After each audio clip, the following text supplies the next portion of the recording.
ചടയമംഗലത്ത് ബാറിന് മുന്നിൽ CITU തൊഴിലാളി സുധീഷിനെ കുത്തിക്കൊലപ്പെടുത്തിയ പ്രതിയെ കോടതിയിൽ ഹാജരാക്കി.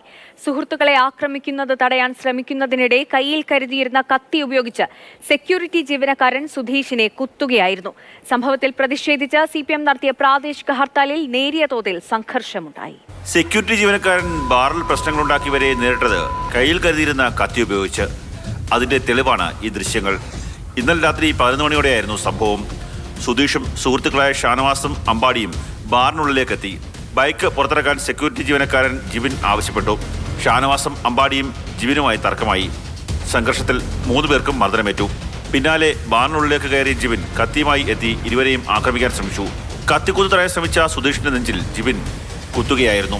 ഈ ജിബിൻ ലോക്കൽ ബാർ കൗണ്ടറിൽ പോയി അവിടുന്ന് കത്തി എടുത്തുകൊണ്ട് വന്ന് 3 സുഹൃത്തുക്കളിൽ ഒരാളായ സുധീഷിന്റെ നെഞ്ചിൽ ആഴത്തിൽ കുത്തി പരിക്കേൽപ്പിച്ച് അവിടെ തന്നെ ബോധരഹിതനായി ഹോസ്പിറ്റലിലെത്തി മരണപ്പെടുകയാണ് ചെയ്തത്. ബാക്കി 2 പേർക്ക് പരിക്ക് പറ്റിയിട്ടുണ്ട്. അവര് ഹോസ്പിറ്റലിൽ ചികിത്സയിലാണ്. ഷാനവാസിനും അമ്പാടിക്കും കുത്തേറ്റു. സുധീഷിനെ ഉടൻ തന്നെ കടയ്ക്കൽ താലൂക്ക് ആശുപത്രിയിൽ എത്തിച്ചെങ്കിലും ജീവൻ രക്ഷിക്കാനായില്ല. സുധീഷൻ കൂടെ നടന്നു കയറി ചെല്ലുന്നേ ഉള്ളൂ. ഓടിക്കൊണ്ട് വന്ന് സുധീഷിനെ നെഞ്ചത്ത് ഒറ്റ കുത്തി അപ്പോഴും തന്നെ വീണ്.